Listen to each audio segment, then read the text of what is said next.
Boys, how are you all doing? Good man. We Big dog, have all right? a big podcast, obviously, a lot of questions about the show on the weekend, and I want to get stuck right into it. The first thing I want to cover is we've got a lot of questions about the show in general, how it was run. Um, People were saying that it looked awesome on the live. How good was it during in actual in person? We can talk about how our teams went, and then obviously there was a lot of questions about myself, my result, how I think I went, and also me also coaching on the day too, and MG coaching on the day. So we can talk about that. And then I want to actually get in depth a little bit about my peaking strategy and things that I've learned and things that I want to do differently next time. And then we obviously got some questions specifically about comp day and about peak week that we're going to get into. So the show, A&B Victoria, first show that was promoted by the MG. Tell us, MG, how was it for you on the day? Because I know you were coaching and also being a promoter. Let's talk about Yeah. that. Let's also talk about um, how your clients and how your team went, and any Yeah. positive and negative feedback that maybe you want to talk about, and things that you might want to improve on, do differently, think went well from the show.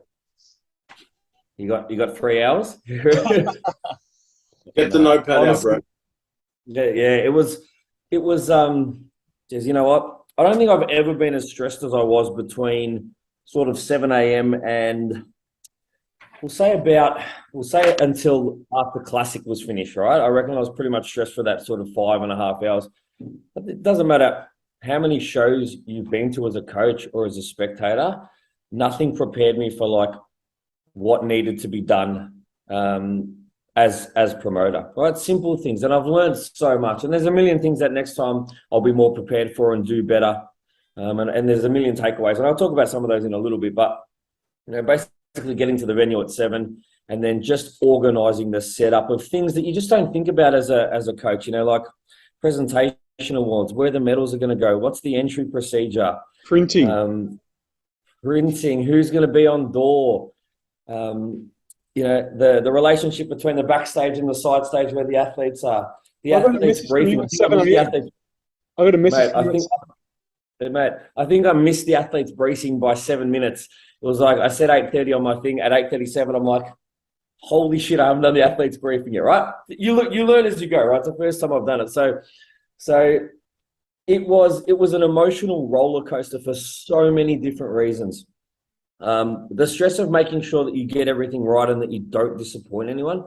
And anyone who knows me and knows my personality, like that's me in everything that I do, right? I hate letting people down. So when I analyze and assess a situation, I'm going in with that type of mentality of making sure that everyone's happy, everyone's comfortable, and everyone's enjoying themselves.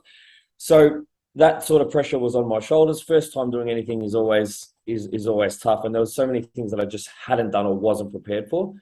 From the outside world or from someone who was watching, maybe you didn't notice any of these things that, for me, I felt like, needed to be done, like, the athletes briefing or the entry into the arena for not just athletes, but their one helper, and then how we manage that between shows, about having people just flooding the auditorium versus waiting out in the waiting room and these types of things. The ticketing system, there's things I'll do differently there next time. But I want to say that it was one of the most amazing days that I've ever had professionally and personally across, every career that I've been a part of since, starting full-time work. It was such a rewarding day. It was so fulfilling. And you two know me better than anyone, and you know how much I love this sport and how much I love shows. Like me and MT have been going to shows and spending money and entry tickets and having no one compete, right? Because this is what we love to do. We go on our weekends to other shows when we have no one competing because we find it just fun and enjoyable. So I took a moment there and realized that now I was doing this as, part of my livelihood. And it was such a special moment for me. The day went like that. And I think the one thing that I found difficult to manage, because again, never wanting to disappoint anyone, was the relationship between being a coach and being a promoter, and feeling like, that I was making sure my athletes got all of my attention when it was needed versus hearing my name being called out on the mic to come back to the stage to present something. And I was like, hang on, I'm in the middle of a pump up. So there's things that I do differently there to make sure that my team felt more comfortable, even though anyone who saw me would have seen me running around like a headless chook. And I think even my beautiful wife at some point said that I look so stressed. I look like I aged 30 years in that morning. Veins coming out of my forehead. The beautiful thing about being bald. But I couldn't have been prouder of the day, of the A and B team and everything that we achieved. I think anyone who was at the show, you probably don't know that was really all of our first time working together as a group. So, the judging panel, the backstage help, the side stage, the front door staff, obviously the medal presenters, my wife being one of them, my wife at the front door, as well as my mother-in-law, who was an amazing help. She's never done that before in her life. It was the first time we've all done that as a group. So we felt like there was things that we could have done better, and we know that we will definitely get better next time. But we think we had it run very smoothly regardless, and we got some incredible feedback from anyone who attended about how much of a professionally run show it was, how much time the athletes got, how good the MC was, how good the DJ was, the stage lighting. We got a ton of feedback about that, how big the athletes area was at the back for pump up. There was so much space. We had the meal prep company on hand, free monsters for everybody, free water, free pump up lollies, just the little differences of the things that I've always wanted to bring in terms of, touch for the athletes. And I think we did really, really well. And then some little sort of administrative back end things that I think we can do a lot better, and we will. Yeah, as a coach, competitor, and spectator, I think it was amazing. I think that the fact that it's the first time you guys have ever worked together as a team, the show ran awesome. We got some great feedback. Like, obviously, a lot of my friends and family, because I competed, and they're not even into bodybuilding. Like, some of them was the first time they've ever been to a show. And I'm like to them, oh, thank you so much for coming. They're like, we actually really enjoyed this. This was all, they stayed for longer. They stayed for the second show and watched the thing. I noticed a lot of your family and friends were there in the afternoon show. I'm like, what are you guys they loved it. They're like, thank you I'm so glad I came. So from a spectator's perspective, obviously a lot of people online watched a live stream, and I said that was amazing. The show looked amazing. As being a competitor, I was happy with how I was informed where I need to be, when I need to be, where I need to stand, what I need to do when I was up. So that was great. And then as a coach, obviously I had a lot of room for my team. I knew exactly what divisions were coming up. I knew exactly what I needed to do, what they needed to do. And they felt really, really comfortable too. So, yeah, like obviously I gave you a couple of little things of feedback, but, all in all, a really successful show, and I congratulate you, my brother. It was absolutely awesome. Thanks, well done. I appreciate it. Thank you so much, and obviously thanks both of you for your amazing support. I spent the moments of free time I had pretty much when you were on stage and in other breaks with Scotty. We just kind of sat there and watched as many divisions as we could, and because I'm also a spectator. I have nothing to do with the process in judging or anything like that. I sit way back and just watch as other coaches do. So, I very much enjoyed coaching the show. I found at times for myself that I was sort of running back and forth, and I just felt like I needed to be with my athletes more, particularly through that show too when the bikini division was on. But I'm so proud of my team. If we're talking about my athletes, obviously Michael taking out the classic overall, and we'll get into that in a little bit more detail after. But first is his last showing, which was in physique, put on a ton of size, looked amazing.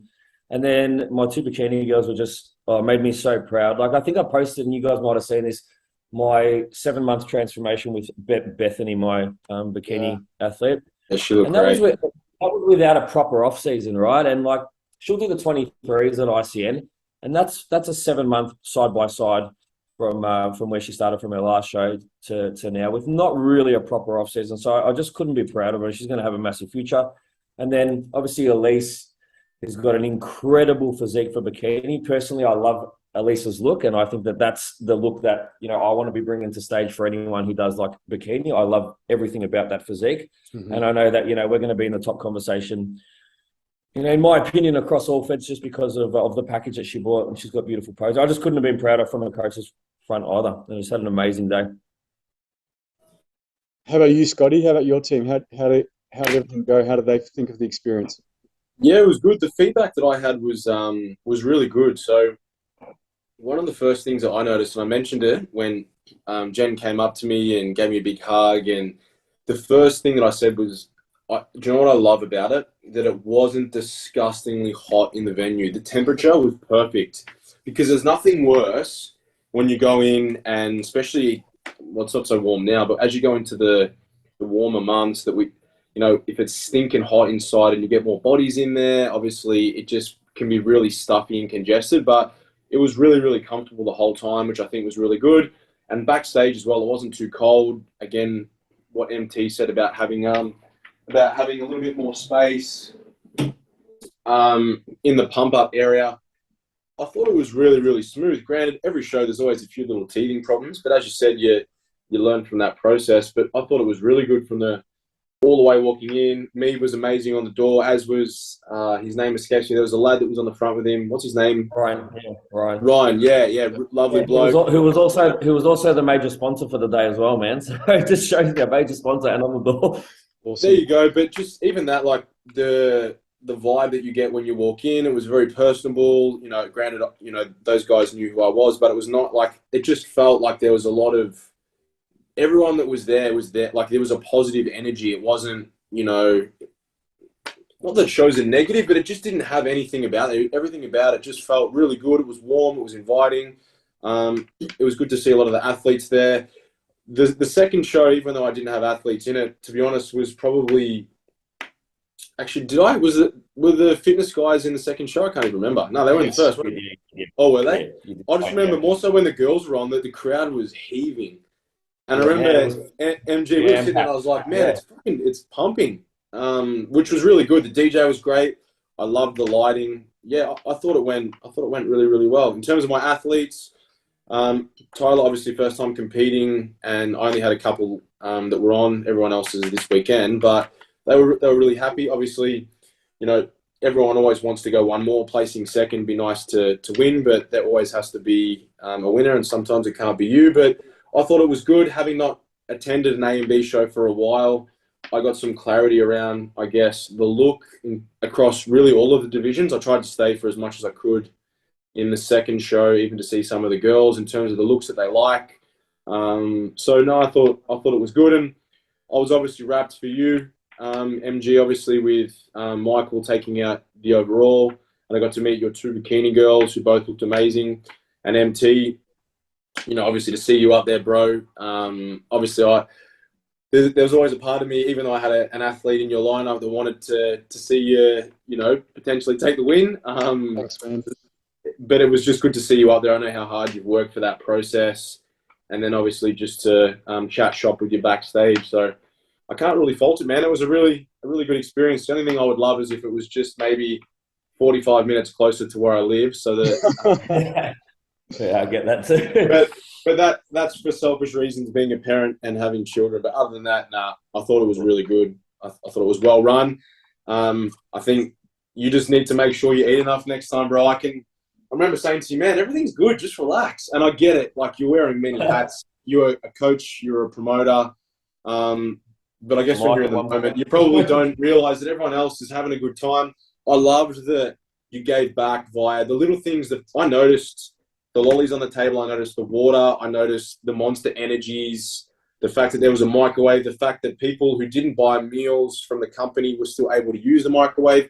Little attention to detail, things like that. As a business owner, I noticed those things. So for me, I thought that was a really nice touch. And I know everyone in our team was like, how good's this? And I heard other athletes saying the same thing. So I think there are points of difference that separate federations. So yeah, I think you did really well, man. Even the water, man, like, making sure we had 4 or 5 slabs of water for all the athletes. Just help yourself, just little things that I've been an athlete and I've been backstage, and all those little things are the and I think even when I was considering joining the team, and I sat down with MT and had a big chat about should I do this? Should I jump in and get involved? And then we spoke about all the possibilities of things that we could do for athletes, right? That you could bring in and introduce into them, but you could do for athletes. There's a lot of them they were doing anyway, but to just give back and make it such a special experience. And like, that was just our first goal at it. Like, we're going to get so much better at it. Oh yeah, it's gonna be so good. No, it was great. You did well. As for my team, so I had 4 athletes in the show. For all of them, they were the first time I ever prepped them. and two of them were first timers, first time ever hitting the stage. That was Tegan and Amy, and I was really proud of them. Tegan, she took out theme wear and swimsuit and got third in her bikini. She's the one that was epic with her posing and her stage presence. I'm sure that people probably noticed her a little bit, but yeah, and a top chick too, man. yeah, she's an amazing human being. And then I had Amy. She was a little bit nervous, but she pulled it together, and you wouldn't even know. And she did amazing too. She got third in her bikini lineup. So for her first show, absolutely awesome. And then I had Crystal, first time competing with me, but a seasoned competitor, and she did amazing too. She got a second and a couple of thirds, I think. So she's absolutely amazing and killed it. I'm so proud of her too. And then I had Shona. Shona was the fitness athlete, first time ever prepping her, and she took everything out in fitness. It's actually equal firsts, and she also got her pro card for A&B Fitness. Yeah. So, and we can get into that a bit after as well. Yeah, so we got questions about the equal first and how that worked and what our thoughts and feelings are on that. So I reckon I'll just jump into that, man. If you want, I can jump into it straight away and just give you my thoughts and opinions, especially being a coach. And sure. And we can go into a few divisions if you want. Like, we don't have to go through the whole day, but I got a lot of questions about divisions, results, this person over this person.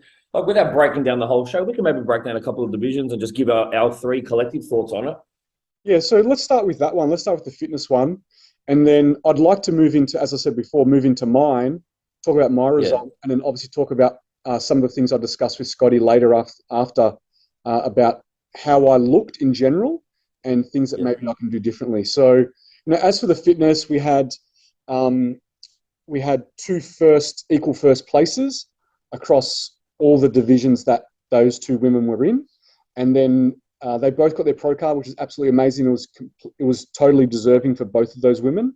And then for the overall, they had to pick one, and that was the rule. So they went with the other lady and not with my client, not with Shona, which is fair enough. When I look at it, I can see how it would have been a tough decision to make from a judging perspective, because they were slightly different physiques, and there was positives and negatives about both. And we have to respect the judges and respect the rules. And if there is a rule that you're allowed to make an equal first, then we need to respect it. Even if we don't understand it so much, we're not judges. We need to respect that decision. And I can see how maybe that decision was made because I want to take my bias out of it. And I don't mind about the results. I would have rathered a result, to be honest. That's my honest opinion. Even if my client got second, I'd rather know she got second for XYZ reason. But I can see what the strengths and weaknesses are of both. So, for instance, as we know, and as you've discussed before, MG, that A and B love an X-frame. They love an X-frame. And we saw that in that fitness result. And we also saw that in the bikini result. They love that X. And that other lady had a superior X over my client, over Shona, for sure. She had more muscle mass and a bigger X. Her back was wider, her quads were thicker. So from the back, you saw a more prominent X for sure. But, and obviously muscle mass, which is all judging components. Shona definitely had the conditioning. I think she had a little bit better symmetry and proportion. My opinion is she also had a better stage presence and posing, right? So putting those things together, knowing the federation likes the X, they obviously put a little bit more weight on that judging criteria over others. I think in other federations, it probably wouldn't go that way, but you need to respect what the federation wants. And that's even when we're going to talk about my division too, you need to respect what that federation is looking for or what they want. So I can see how one person had a lot of positives, but the other one also had a lot of positives. You've got to weigh out what is in the criteria, what is weighted more. And it sounded like they were both equally weighted and they couldn't make a decision. So they decided to give both of them first place, which is a rule and we respect it. And in the end, we got what we came for. We wanted the top spot and we wanted a pro card. And I was happy with that result. And Shona was happy with that result. So we walked away being very, very happy with how the show went and the result. But I understand where people will be asking, hey, how does that work? Why do you think it happened? And Shona asked me too, what do you think happened there? Like, she wasn't upset, but she's like, what do you think happened? I don't quite understand, because it's not something that generally happens. And that's how I kind of explain it to her, and I explain it to people, and I wanted to explain it to you guys. So I don't know, MG, obviously you being a coach have a coach's hat, and obviously you being a promoter having a promoter's hat. It'd be good to see what you think about it. Yeah, man. I mean, pretty much everything that you said, I kind of agree with in terms of like, I understand why people are asking, and I can see both sides. When you're assessing a physique, I think the judges sometimes have got a very, very difficult job, because if you think about like a top level IFBB show, a pro show, you're getting 10 pro-worthy quality physiques, all very similar, and you can really just nitpick muscularity condition. I think sometimes, it's you have to judge just what's in front of you, and when you've got two different physiques that are both incredibly deserving of a pro card, both have features and aspects that score well in terms of points, and at the end you just can't separate them. You kind of understand why the judges did what they did. If they can't pick them, they can't split them. They don't want either girl to be disadvantaged. Both have worked hard and they think they're both worthy. It could have gone either way, and you could make a case to say, well, just pick one, give them both pro cards. But I think the judges, felt that both were deserving of a first, and that's what they did. So, that's in their right to do that, and that's the decision that they went for on the day. So I think from an athlete's point of view, it means that both walked away, saying that they were equal first and that they were pro card winners. And it's easy to say I would have preferred a decision, but if the decision went against you, you would have walked away disappointed. So I think if you've walked away saying that you got a first, but you're a little confused, that's understandable. But I think if they had have made a decision and you had have got a second instead, I think you would have been a little disappointed. So you kind of got to look at the judges and say, in fairness to the athlete, they couldn't pick a winner, and they didn't pick. They made them both winners. So, is it rare? Is it going to happen all the time? Highly unlikely. Very highly unlikely. But yeah, I can see both sides to it, definitely. From a coach's point of view, would I prefer to see a decision? I think so. I think I would prefer to see one decision. But I completely understand how the decision was reached. And at that time, Scott, I think I was standing right next to you at that time we were watching. And we were picking up winning points from both positions as well, and both equally had some incredible features and assets to their physique. So I do understand how the decision was reached. What do you think, Scotty? Anything to add on that one? Not really. On a personal level, I probably sit in the camp that I would probably prefer to see a first and a second, and I think it's always going to be a tough decision. But I mean, you go to any, like even in a pro show, everyone up there's grouse. You've got to pick the best of everyone that is in front of you. I think, granted, if at the end of the day, it's in the rules. So if it's within their rules, I actually didn't know that it was a thing. In all my years, I've never actually ever seen it. But I think they both were incredible. And as you guys said, I can see points in either or, but I think I'm not surprised that Shona didn't win, because the size was rewarded over conditioning. That's not personally like but it's not, I'm not a judge, it's not up to me, but I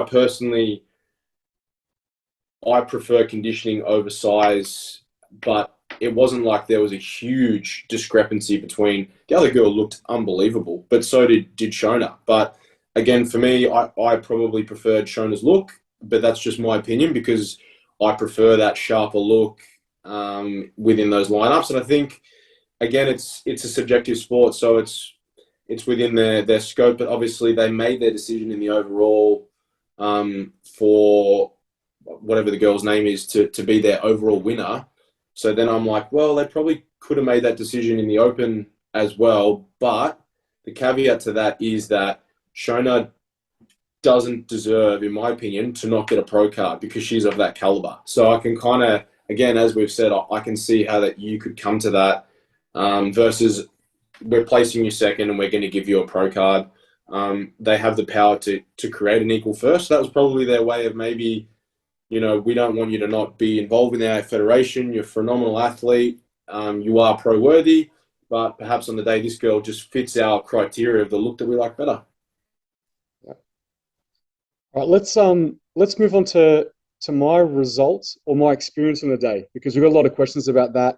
We also got questions about someone noticed that Scotty, you and I, Scotty, had a bit of a chat after I got off stage, and they were like, "Well, what were you guys chatting about?" So I want to get into that. I do want to get into that, to be honest.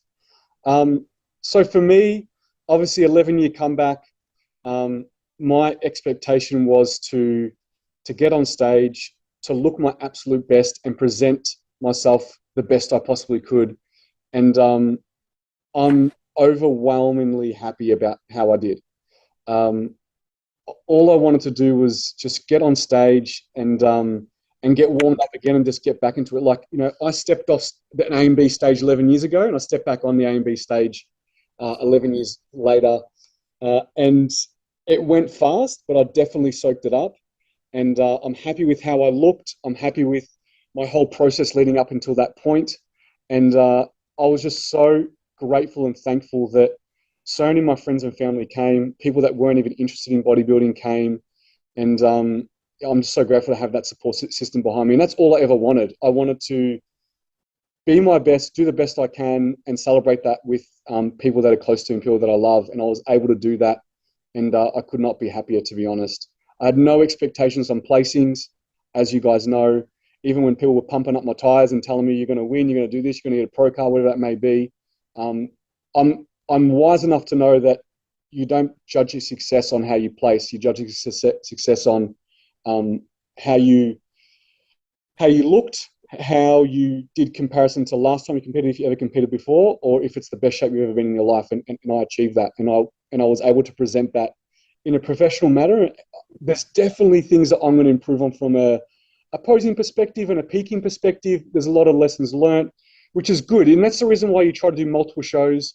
You try to do an early show, like if you want to call it a warm-up show, if you want to call it that, because looking back at videos and photos and obviously seeing how I pulled up the next morning, I'm like, cool, okay, I know I want to pose differently. I want to do this differently. I think I want to present this strength because I believe that maybe that's a weakness. I should have rotated here a little bit more. I should have done something differently. So definitely tweaks to my posing.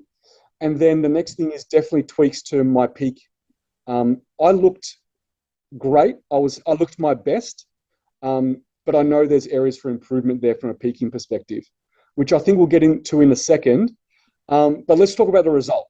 So obviously the result was that I ended up getting third. And you know what? Not until later when I actually got home and I looked at photos and stuff, I was like, third is actually last. But I didn't even notice on the day, and I didn't even care.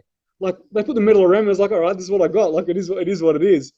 But looking at how I placed in comparison to the winner, in comparison to second place, it was night and day different. Like, I'm a completely different physique to the winner. And as it went from first to second, then it started to move towards more of my physique. And obviously I was there third. So I could see I was like 2 to 3 degrees of what they really, really wanted. My muscularity, my size, my level of conditioning, my proportion is polar opposite to the winner, which is good to know because I know where I suit in that federation, in that division, and every federation and division is different. They're like different things. And it was good to know where I basically stand now for that federation, for that division. And the other 2 guys had absolutely amazing physiques and they were deserving of their placing. And I'm really happy for them. Obviously, the overall winner is MG's client. And I'm so happy for him. He worked really, really hard. And I'm really, really happy. And obviously, Tyler getting second, which is Scotty's client. I know he worked hard too, and he looked amazing. Conditioning was amazing. He was his first time. Both of them were first timers, and they handled themselves professionally.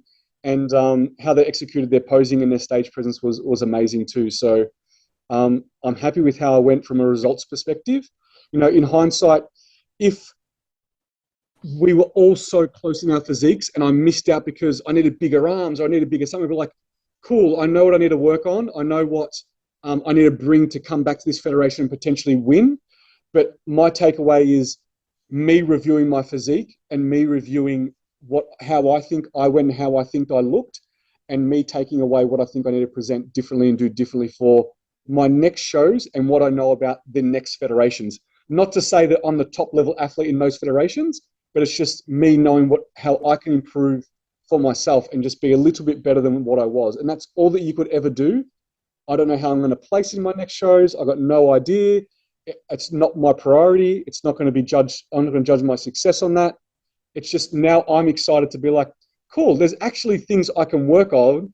I'm glad I did this show, and I'm glad I can get feedback from you boys, obviously, but obviously subjectively look at myself and be like, you could have done this differently, Michael. I think you could have improved on this and that. So obviously we'll talk about, I know what I need to do from an opposing perspective. We'll talk about some of the peaking that maybe can be improved on too. And I've had a chat with Scotty, and I've also had a chat with my coach, because you should have a chat with your coach, and that's the person who should be guiding you through. And that's where we land. So guys, I've actually haven't said this to you, but you tell me how you think I went and things I need to improve on. Give me being open and honest with me. You'd be great. So I don't know, Scotty, you tell me. Well, I already told you. Yeah, but like, just so people know, right? Yeah, for sure. Well, firstly, in terms of the conversation that we had, I think that's funny that someone saw us having a conversation. Did they say they thought it was heated? No, they just said, you looked amazing, well done. I saw you and Scotty having a chat. It looks like you had a serious chat post you coming off stage. I thought you looked amazing. You looked great. That's what they said in the question. Oh, I thought it was heated. I was like, well, nah. Between you and I, no chance, man. No chance. No, yeah, I thought you looked phenomenal. I thought that Michael, MG's client, looked phenomenal as well. And again, I actually said this to you, MG. Man, he has so much potential within that division. He's just like, some people, I'm so envious and jealous that he just has. Some people are just granted. I have no doubt that this gentleman works very hard, but just the density of the tissue on him, like he's a specimen. Like, I hope he sticks around. Even his insertions, right? Like, remember we'll talk like lower lat insertion. Like where that inserts, man, you can't change that, right? You're born. That's where So like there is, things that assist if you can obviously work your ass off and increase that density. But it's a different look, right? It's like So yeah, I thought he looked really good. I thought Tyler, looked really good. He presented first time. To be able to place, you've got to be happy with that. Obviously, I thought you looked unreal as well. But I guess one of the first things we spoke about, and to be honest, when I saw you pumping up, I knew you were flat straight away. But granted, there wasn't a lot that was going to be able to be done. And I obviously didn't want to overstep the boundary. You're working with B. Obviously, you had your plan. And it's not really my place to come in and say, actually, you need to do this quickly, bro. Come on. I did make some recommendations that, bro, you need to push in some more sodium because you're not pumping up like you need to, but you were flat straight away. I was like, when I first saw you, in my head, and again, knowing that I didn't want to stress you out, I was like, fuck, he's flat.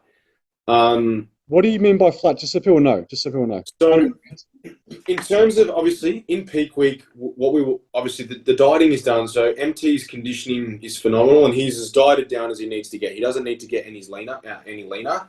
But the goal is obviously, once you suck someone down, you need to fill them back up. So we wanted, I'm assuming that the goal with everyone is always to attain complete saturation of muscle glycogen. So obviously we store glycogen within our muscle. So glycogen is carbohydrate, and obviously where we partition carbohydrate, we also have water within that space. So obviously we want to balloon. Think of his muscles as a balloon. We want them to be as big as they can, and so typically everyone in the human body, males are normally going to be anywhere from say 400 to 900 grams of glycogen that they can store. So they had been pushing carbs in from, I believe, Wednesday, and then obviously potentially pulled off the gas a little bit too early on the Friday. And so he wasn't completely saturated. He had more room. Think of a balloon with air in it. His muscles had more room to push more air in to fill that up. Because he's so lean, that muscle tissue pushes on the skin. So it makes him look even leaner. It makes him look bigger. It makes him look fuller. So the physique is a lot more enhanced. That's probably the easiest way to simplify what being full is. Versus he was a little bit flat. So the muscle bellies, don't get me wrong, he still looked phenomenal, but compared to how he looked on the Saturday after we had a chat and made some recommendations on perhaps what he should do that evening, the look was night and day. And that was flat versus, when I say flat, that was you fasted first thing in the morning So imagine pushing more carbohydrate in, pumping up acute dose of sodium before you go on. In my opinion, had you had presented that look on the Saturday, it wouldn't have mattered on the look, because it would have just been like, you can't not place him first, because it ticks, this is my opinion, it ticks all of those boxes. So you were flat. I think even if I was full and at my perfectly peaked, it wouldn't have changed my placing, because as we said, I didn't have the look they wanted for their division. But so see, I probably, to be honest, I potentially disagree with that a little bit, because I think that look, but perhaps I'm not a judge, but for me, that look, I would look at that and be like, again, not taking anything away from Michael, because he looked phenomenal and he's a deserving winner. But for me, that look, I'm like, well, he's bigger, so it does sit more in that fuller camp. The conditioning is better and the symmetry is there, but that's just my opinion. So perhaps maybe it would have, maybe it wouldn't. In my opinion, perhaps I feel that it may have, but again, we'll never know. So I honestly don't think so, because just for the federation, I'm just talking about, because our physique was so different. For me to come in a bit sharper, I don't think from a judge's criteria perspective would have pushed me 2 places up to being the overall, because we were just night and day different from what our physique looked. But what I want to go into is actually how I peaked, and then our discussion, and then how I woke up the next day. So, obviously, I don't know if you guys remember, if you guys listening and watching podcast a couple of weeks ago, when I was explaining how I was finding it a little bit hard, like my weight wasn't shifting, and then I had my moment 3 weeks out where I started to get nice and lovey-dovey and wanted to have hugs and be super nice, and my weight just dropped. My energy increased, my weight dropped, everything just started to go my way, and I made no changes. We made no changes to diet, training, steps, nothing, right? It just started happening. But prior to that point, whenever we carved up and did some refeeds, my weight would shoot up and I'd get watery and I'd spill. So I understand why we did that peaking strategy in peak week, because of what had happened in the past. But my body was reacting differently in that last 3 weeks. For whatever reason, it just started to cooperate, and I started to love everyone, right? So then coming into peak week, our strategy was, you want to call it conservative, because previously refeeds, we didn't get an ideal result post refeed. So Wednesday was my highest carb day, and Thursday was a little bit lower, but still pretty high. And then Friday, we backed it off. Now, actually, Friday morning when I took photos, I looked great. I looked my best, but obviously on Sunday, I looked even better. But I looked my best on Friday. And then coming in, I looked fuller. I had more vascularity. I could get a good pump. I felt really, really good. And then obviously, we backed it off on Friday. Carbohydrates went back down to maybe a moderate level. And then Saturday for the show, I was flat, right? So couldn't pump up as good, didn't have fullness in my muscles, completely shredded, but wasn't full, and I was a bit flat. And then when I got off stage, you gave me that feedback, Scotty, and I appreciated it so much. You could have kept it to yourself, but I really appreciate your feedback and obviously your guidance, your knowledge. You've worked with B before, my coach, and we went through all my photos for the week, my whole protocol for the week, everything for the week. We both agreed that Friday I looked my best and that I just was flat on show day. And then you said, you now have a great opportunity to try to carb for the rest of the day when you get home, and sodium load and carb for the rest of the day. When you get home, do a training session, take some photos, and in the morning, take some photos too, right? And let's see if doing more food and more sodium actually works. Because when we had a discussion, I told you how much salt I salt my food, and it was a little bit higher than normal people because I like my salt. And that might have been an issue too, because on show day, you want to go above your baseline, and to get above my baseline would have required more sodium. So that's why for the rest of the day, I think I smashed about 10 rice cakes with jam and honey and salt on all of them. And then when I got home, I trained, and then post-training took some photos, and then had my dinner, and I had my night meal. And to be honest, by the end of the night, I told you that my belly was full. I thought to myself, I've stuffed this. I'm going to wake up tomorrow like a balloon, like an elephant. I've gone too far. And what's funny is overnight, I went to the bathroom twice. It woke me up. I had to go to the toilet twice. And I woke up a kilo lighter than show day. And I looked sharp. And if anyone's seen my post and they see me in the bathroom, yeah, MG's holding it up to the camera if you're watching it. It's ridiculous. Yeah, I pulled in full, veiny absolutely everywhere, and deeply separated through everywhere. So it just goes to show that the approach was conservative, and that I needed more carbohydrates and more sodium. But we also learnt too that maybe I actually need to reduce my daily sodium intake to a more of a regular level of what someone of my aesthetic size and training capacity, and to continue on with that, so that when we do increase sodium closer to show on the show day, I don't have to go. My baseline is lower, so therefore, how much I need to take in is not as much as what I would have had to take in.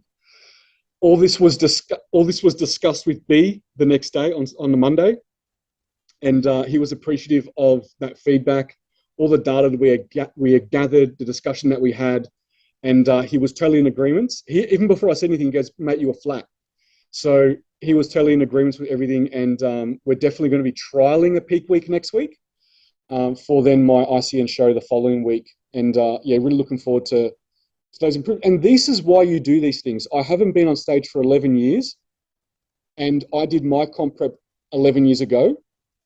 And leading up until my show, we had to be conservative because my body was reacting in a certain way. So now doing this show and getting that feedback and getting that information has been so good.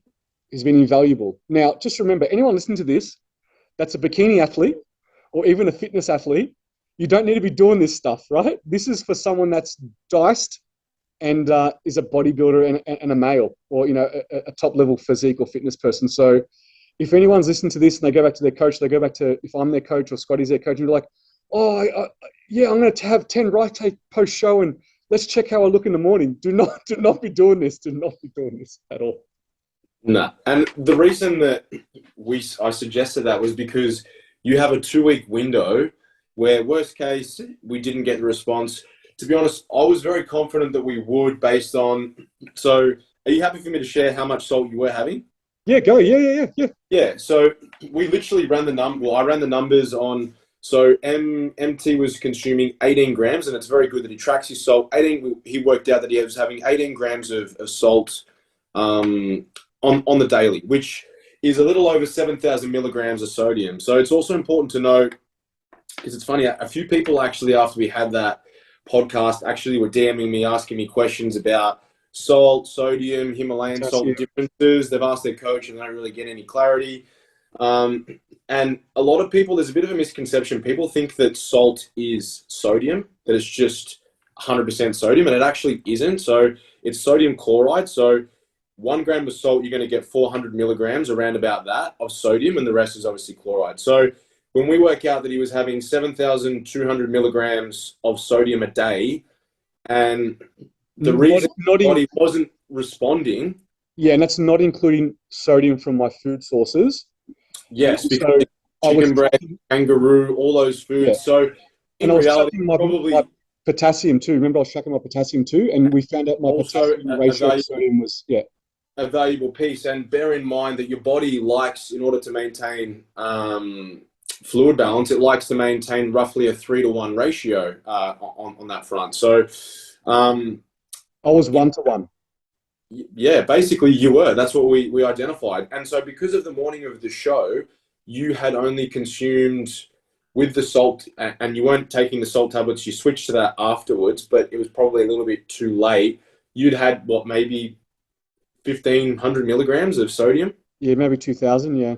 So when you look at, and this is the thing, so Michael's body taking in that amount of sodium, all that happens, ideally that's too much sodium, but all that happens is when he goes to the bathroom, he just excretes more sodium so that his blood plasma osmolarity is obviously not as heavy on the sodium front. So your kidneys are extremely intuitive on that sense. So they're a lot smarter than you. If you stop taking in sodium, you'll stop excreting. If you're taking too much, you'll just piss it out. It's as simple as that. So by him adding in more, he was giving his body what it's accustomed to usually. And it also allowed him to partition the carbohydrate, which is partly why he hadn't had that bowel movement. And when you haven't had a bowel movement, the food just sits there in your intestine and it draws in solutes. And it does that so that eventually the water is going to help excrete. And then obviously you go to the bathroom and then whoosh, you wake up and it's like, what the hell? So when you get that ratio under better, I guess, management on that sense, and we spoke about obviously, and you and B discussed, you got to bring it down. So if you can bring it down so that it's below or at least on par, but ideally below, so that you're a 2-to-1 ratio, then you will find that when you push in sodium on the day, instead of having to take like 2,600 gram salt tablets, like you're only going to have to take, say, maybe 5 or 6 within the space of 2 hours.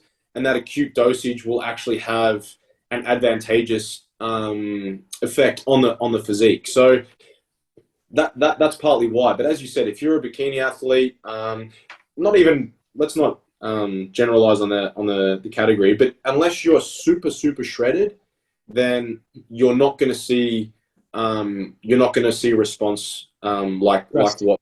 Yeah, basically, more or less. But I think if you are within that sort of level of conditioning, this is why it's important to understand that. And we even spoke about maybe perhaps you could switch to, if you wanted to still season, go with something like a Himalayan, because the sodium concentration is a lot less. It's got some trace minerals like magnesium and calcium and potassium in it as well. So you're not taking as much from the sodium basket. But he was like, nah, I like table salt. I'll stick with it. You're going to weigh it out. And so now you'll know. And that way you can titrate where your sodium intake is a little bit more closely, which will mean that your peak the next time around will be a lot more predictable, because obviously you guys will just reverse engineer what you did. Yeah. And then I have no doubt the look will be different. But it's pretty common for most people. It's very rare that you'll knock your first peak out of the park. And I can completely understand why you would be conservative, because as you said before, you got to that point where things just change. And this is why peaking is a moving target. So what you had experienced for the first 29 weeks of prep was very consistent, but then there was a change in your body. Yeah. And so that's why obviously it unfolded. But again, you learn so much from it. And again, I have no doubt at the VIX, it'll be a very different look, and you'll feel more confident. And obviously the peak, I have no doubt, will be awesome. You and B will be all over it. Yeah, actually, and so just to bring one thing back is obviously, after our discussion, I came off stage, I could then continue to put in carbs by having, like I said, about 10 rice cakes before I got home and trained, and salted all of them, put jam on, honey on all of them, and a little bit of peanut butter just to slow the digestion down. But I wasn't taking in any potassium, right? So there was nothing there that was potassium related. So that's why, I got a really, really good pump when I got home and trained. And then I had those 2 bowel movements overnight, which would have helped. And then obviously woke up ridiculous. So. Yeah. And for anyone, a really useful tool, and I've had this with all my athletes this morning doing their final sessions. One of the easiest ways, and if you're a coach listening, that you can gauge if your athlete has A, their electrolyte balance on point, or B, if you've put enough carbohydrate in, if their lean is, you'll be able to gauge how was the pump. Like we spoke about when you were pumping up, bro, how did your pump feel? And you're like, I just couldn't get a pump.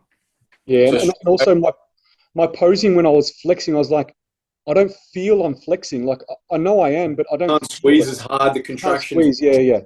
And that's why we spoke about the other week. You need sodium is an important piece in order to be able to contract a muscle belly the way you want it to contract. So let's say that people are competing tomorrow. If you just did your session, you're like, man, I couldn't really get a pump. I felt flat. Then there's a very, very good chance that you are flat. And so you need to push in a little bit more carbohydrate. Typically, good coaches will be able to see that in the look, but that's important biofeedback that you can relay to your clients. And they're some of the most important things. Like my guys that have finished their session now, it's send me the photos and then give me feedback. How was the pump? How long did it take? Were you able to hold it? And fortunately, like some of the feedback I've had today, unbelievable. I felt like I was exploding. That's the sort of feedback that you want to hear. And even I remember vividly, MG, when you came in for your GT session before your comp, you just when you watch someone that's shredded go through that process, it's like watching a balloon inflate in real time. It's so fucking cool. So, yeah, I remember. Yeah, we had a little bit more when I was on the way to you too, because I think I sent you photos from tanning, and I said to you, I'm feeling a little flat, and you're like, just add a bit more, and then I had a bit more on the way to you in the car, which wasn't on the plan, and then when I got to yours, it was just like Operation Blow Up. Yeah, that's the way it goes, and that's why it's not like the peak is never really set in stone. Like, especially when someone's shredded, it's one of those things where you're, I don't know about you boys, but I'm every sort of 3-4 hours wanting to see the look. How is it changing? Because it can change very quickly, especially when you're shredded. So that's like, again, MG with you, it's like we were constantly assessing that, because when you are that shredded, your body just burns through carbohydrate, like nothing. So, but as you said, it was a good learning curve. You know what you're going to do next time, and I'm sure you guys will fucking knock it out of the park. Yeah, I'm ready for it, man. I'm more motivated, and it's always good when you learn things. You're like, sweet, this is a new motivation. I know it's going to be different next time, Mm-hmm. So I'm really, really looking forward to it. But let's move on to some listener questions, because we've got some really, really good ones. So there is someone asked about nutrition on comp day and managing it. So I think we kind of covered it. Is there anything else you want to really talk about specifically on comp day from a nutrition perspective, Scotty or MG? No, not really, other than perhaps just drop your fiber. Fiber, yeah, keeping it low. Mm-hmm. Yeah, I think the other thing is, like, I think pretty much all of us manage our clients' show day nutrition, like specifically by means of actually picking the meals that we'll ingest on the day, and also the timing. I go as far as, and Scott, you do the same thing. Wake up time. I tell them what time to depart their house on their plan, like to make sure they get to the venue on time, what time they have the meal, what to bring in terms of meals and backup meals. Yep. So it is important, but I typically like control of everything on that day. Yeah, I was the same thing. We plan everything out, what they should be having on the day, what time they get up, what time they should have breakfast, what meals they should have, if there's any snacks they should be having, bring their scales with them, weigh their stuff, all that kind of stuff. So your coach should probably set out what you need to be having throughout show day to make sure, you peak correctly and you don't get any bloating, fluid retention, and those kind of things. So, there should definitely be a plan of attack for sure. All right, we got a question. First time female competitor coaching herself. So let's see if we can help her the best we possibly can. All right. So she said, during peak week, when you have your high carb days, are you staying within total calories or just dropping protein and not worrying about your calories? So is it more about a carb thing and what the other macros do? Do you think there's like, so are you staying within total calories in relation to maintenance, maybe? Is that what you think that could? She doesn't mention about maintenance. Or is she thinking that we're just swapping carbs for protein? Yeah, the way it's potentially, written and the is, calories staying the are same? you staying within your total calories, but bringing carbs up and protein down, but staying within your total calories? No, typically not. No, it's typically calories go up. Yeah. Maybe, do you want to explain it, Scotty or MG, or what you approached? And if total calories do go up, do you drop other macros? Do you still drop protein and fats, for instance? Do you drop fiber? I know the answer to those questions, but I'm going to ask you so you can tell the listeners. You go, MG. Have a crack, bro. It's all yours. Yeah, so I'll typically never really drop protein to substitute for carbs, particularly as part of a refeed strategy, unless it's like a day or two out from show, right? When potentially we've had 3 or 4 days of carb up, and we just don't necessarily need that much protein the day before. Mm-hmm. But essentially, if we're going to use a refeed strategy, drop protein and keep total calories the same, we're pretty much robbing Peter to pay Paul, right? Yeah. So what we're trying to do is, increase the amount of energy available, top up glycogen stores within the muscle. So I don't see any reason as to why we would steal from protein to feed a refeed day. And Scott, unless you've got any other reasons, I can't think of any that come to my mind. No, But no. You need to obviously understand the whole point of a refeed is to, I guess it's more or less, it's a psychological break from dieting. It's spending some time at estimated or predicted maintenance. So if, let's just say for numeric value that your baseline intakes on a low day, you're digging, let's just say, I don't know, it's 1,200 calories, right? And let's assume that your maintenance calories are 1,700. If you were, let's say, having 50 grams of carbohydrate and you're having 150 grams of protein, and then the rest, 33 grams of fat or whatever it is, and you're like, I'm going to take from protein and I'm going to go 150 carb and I'm only going to have 50 protein, then your net energy intake is exactly the same. So you're still consuming 1,200 calories. Yes, obviously, you're still in a large deficit, right? So your glycolytic pathway is going to fuel your training demand better, taking on carbohydrate, but you're not having a break from dieting because you're still in a deficit. So whether that's coming from a different macronutrient source is irrelevant. So you need to go up to where your estimated maintenance is, and again, bearing in mind that is a moving target. And I think it's important that if your weight does jump, it's actually good feedback, because if it doesn't, then perhaps it means that you exceeded that. You exceeded your maintenance intake from a expenditure perspective, and then you're still in a deficit. So perhaps you increased your NEAT. You may see an increase in diet-induced thermogenesis. Obviously, eating more food, your body has to break that food down. But essentially, the only time you would maybe perhaps make an adjustment, and I typically don't do it on refeeds, I will do it the night before a show, is I'll slightly reduce protein. And that's purely just for digestion and to allow the glycogen that's going in to be partitioned a little bit better. Obviously, because as naturals, that is something that as we get leaner, we're not as efficient at doing. But essentially, no, you need to make sure that you're taking on more calories within wherever your maintenance range is, because otherwise you're just dieting still. Yeah. And I think a really good takeaway from that is, for anyone listening, is what the response from what your body will be. There isn't like a blanket response that'll happen, right? And we've all seen it go both ways. And we'll just give you some like really good examples as to why it could go either way. And Scotty kind of just did, but like we'll just go into a little bit more detail. So like if your food goes up and your volume of food increases, right? What Scott's saying is typically what happens is your energy is a little bit higher that day. So where you did 13,000 steps yesterday, potentially you might do 16,000 today.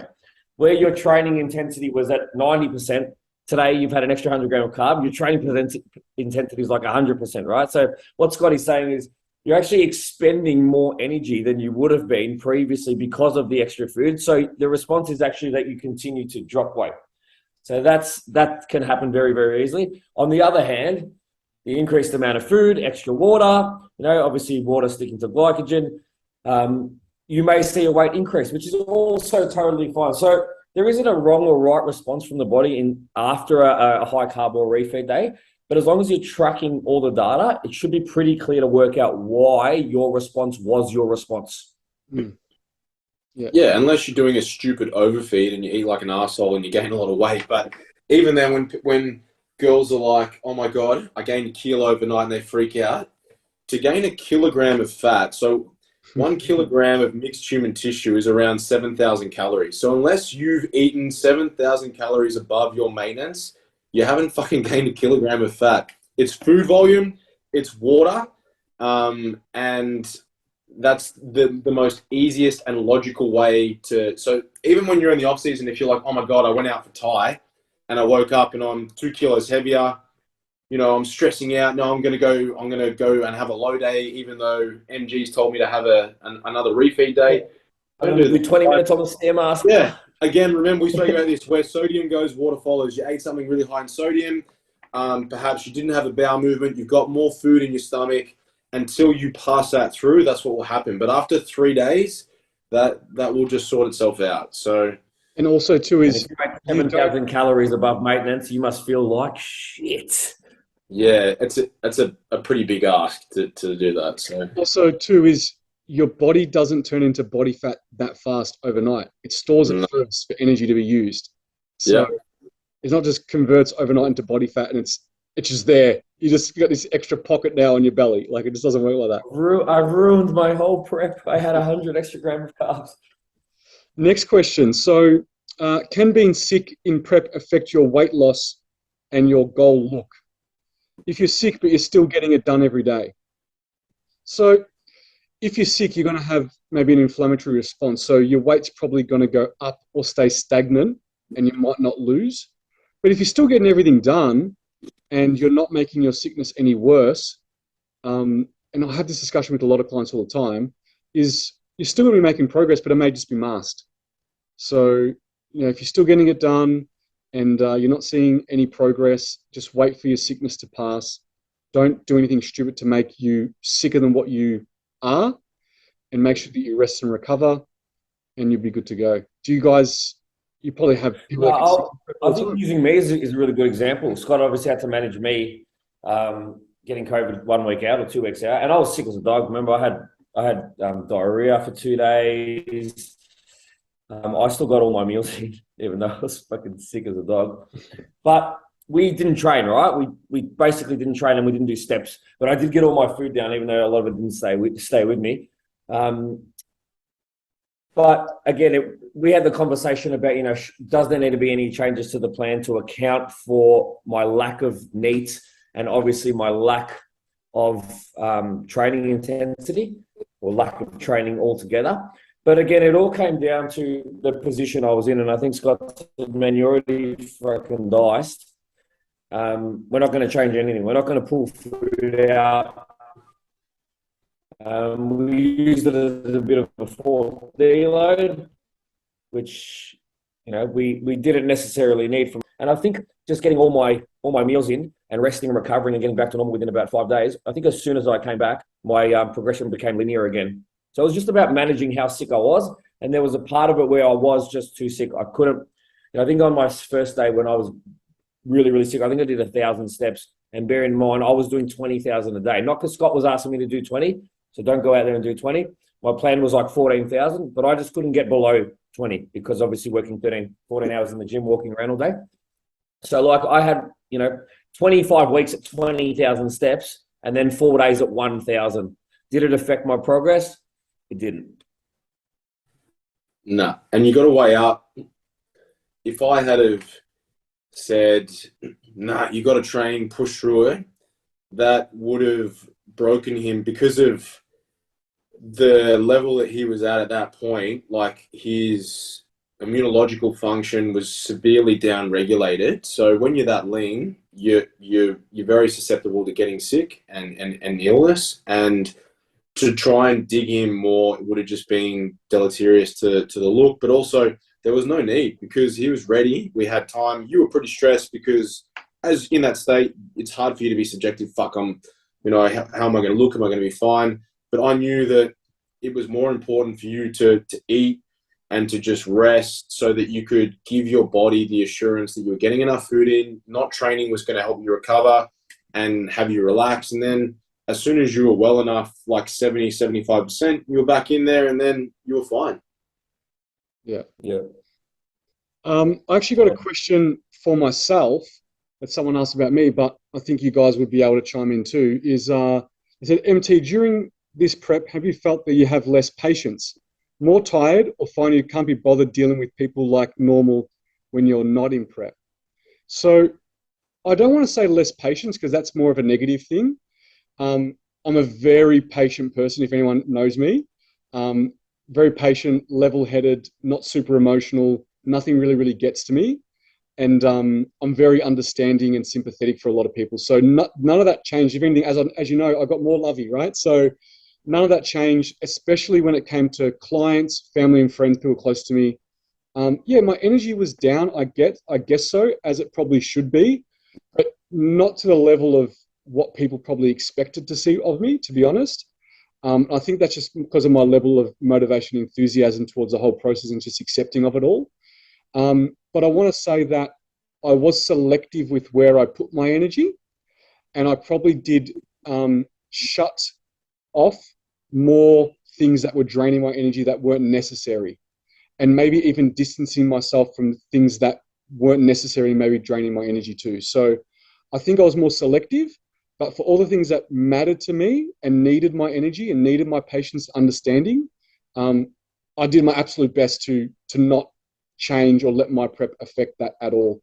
And you know, what's really been really reassuring is I've got a lot of positives from clients saying that I can't believe you're prepping, and also coaching, you know, 20 odd people that are also prepping. So, and then also I did get a question about how was it on show day when you were competing and also coaching, and it was fine because I was obviously at a different time, but I also educated every single one of my clients and had given them so much information and had their plans thought out with them, and also made sure everyone had a helper and the helper knew the plan so that they were as self-sufficient as possible. But when they were competing, I had already been done for the day.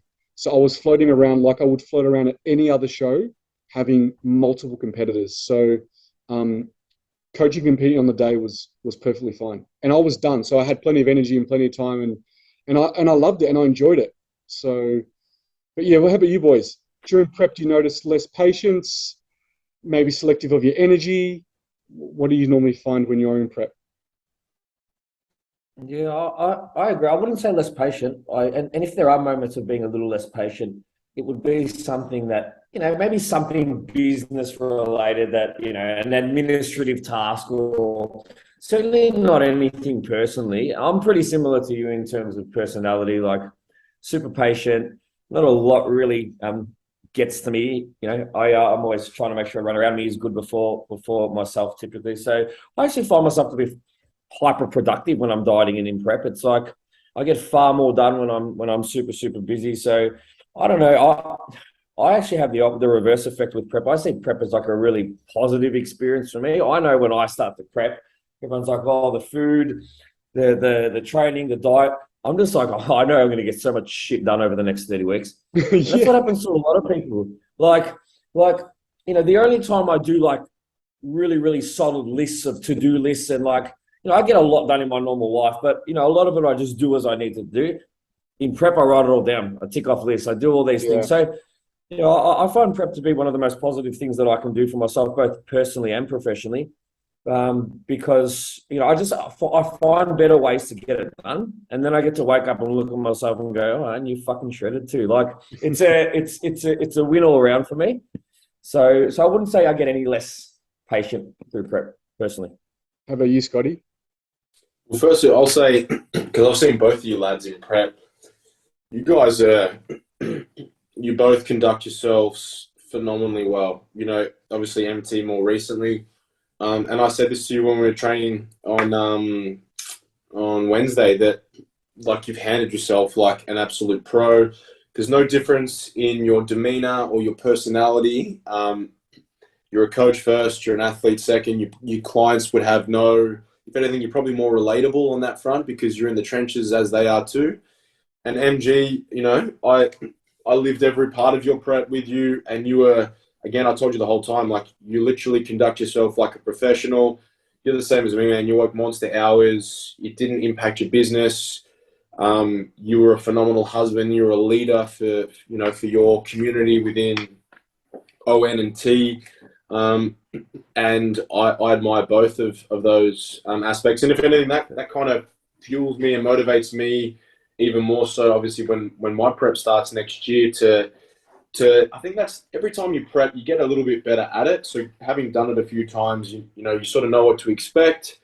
At the back end, it is very easy to perhaps, I think if you're around negativity, to perhaps be consumed by it. But I'm very selective, as you said, MT, with where my energy goes and the environment that I expose myself to.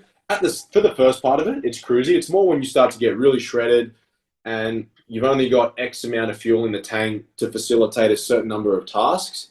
And I'm obviously very mindful that I'm a husband and I'm a father, and I don't ever want my wife or my kids to feel like because I'm doing something that they have to suffer as a result of it. So obviously you do have days where perhaps you don't feel the best, even internally when you're hurting so bad on those really days where you have to dig. I'll never, ever, ever let anyone see that, or I guess, or I'll attempt not to feel how I'm feeling, because it's not on them, it's on me. It's something that I'm choosing to do. But like you guys said, I feel like you're so much more structured and organized, and I'm someone who lives like that on a day-to-day basis, that I thrive in that environment. Actually, you know what's funny is I was saying to someone the other day is some of the things that I've changed in prep, like, you know, putting my energy elsewhere or things that are important to me, or even just changing my personality, changing a little bit, are things that I actually want to maintain. I've learned that that's actually how I want to operate from now on. And it's actually been really good experience to be like, you know what? I'm going to continue to be like this person, even in the off season, because I think it's, you know, because I'm a people pleaser in the end. And I think changing some of those things has really made me learn that I think this is the way I need to keep being, for sure, to be a better person. You've got to fuel up. You've got to fuel up your cup, bro. And you will. That's the thing. You learn from every single prep, and I think, again, good people, good athletes learn from it. They take what they can from it, and then, you know, persevere with it in the improvement season. But yeah. Yeah, Scott, I think you said something good on Wednesday. I remember we were talking, not exactly about this, but it came up. It's like, at the end of the day, man, you come home, you've done all your hours at the gym, all your sessions, your clients' plans, you're prepping too, you diet it down, you get home, and you got two beautiful kids waiting for you, man. You can't say, sorry, Dad feels like dog shit today. I'm not going to play with you in the 1.5 hours I get before you go to bed. It's like that takes another level of commitment. It's like, whether you feel like shit or not, I bet there was never a day where you're like, nah, not tonight, kids.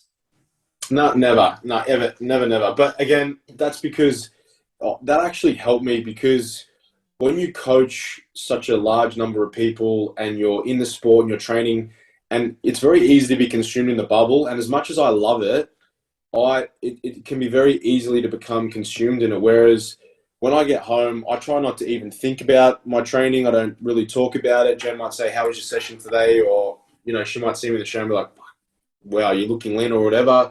But I just try and just fit in with my family life. And it kind of helps to just have a break from it, because otherwise, if you're just too obsessed in it, and I have a bit of an obsessive personality, it helps to sort of just keep me grounded and to have something outside of that. And as you said, you know, they're the most important things in the world to me. So, you know, if Harvey wants a piggyback and he wants to go upstairs and down, and I'm like, fucking hell, I'm so tired. The last thing I want to do is do this. Calories, Well, honestly, that's how I think of it. Or, Daddy, give me a piggyback, or come on the trampoline, when it's like, you may not feel like doing that, but he loves it. So it's not about how I feel. It's about what he wants. So I think, if anything, it can make you, again, you know, a better athlete, and just a better person, because it is a selfish sport. So it's important when you have important people in your life that obviously they're a part of it. And that's why when you have success and you go through that process and you do well, like I remember after Adelaide, the first person I spoke to was Jen, and the first thing I said is, we did it, because it's like she was through all of that with me, and she was at home with my two kids, my 6-week-old baby, looking after two kids. She'd only not long given birth, and I'm in Adelaide competing on my own. And I just couldn't wait to get back. And also, she had made that sacrifice so that I could go and do that. So I think when you go through that process, and Meve was the same with you, bro. Like, she was through all of it. They ride the highs, they ride the lows. So I think it's important that obviously the people that go through this process with you, that they know. And every now and then it's nice to just say, I really appreciate everything that you're doing for me, supporting me, being there for me. Yeah. That's awesome, guys. While you're there, let's. What about just give Jen's business a quick cheeky plug, man? Oh, her salon, London & Co. in Greensboro. Yep, she'll love that. They're pretty busy, though, to be honest, bro. But if you want to try and get in, absolutely. One of the best. Yep, she's a weapon. Definitely. All right, we might leave it there, boys. There was some awesome questions we didn't get to, so we're gonna use them for next potty. One of them we wanted to cover was, does squats and deadlifts make your waist thick? So we might start with that one next week. And then we had some questions about what our plans are. We going to nationals? Are we going to do a live meetup? Things like that. So let's chat about that next potty. But I think we had an awesome wrap up today. We covered a lot of in the trenches things, which is absolutely awesome. So hopefully everyone got a lot out of it. Thanks for all your questions. Keep them coming for the next one. And we will see you there. Yeah, and just thanks to everyone who came up to us all at the at the A&B show. Multiple people came up just to say they've been listening and have really been enjoying the podcast. And guys, that definitely that was one of the highlights of the day. It happened to me a few times, and that made my day as well. So thanks everyone for their support. It's been amazing. Thanks, guys. Same. Thanks, guys. See you later. All right, boys. Legends.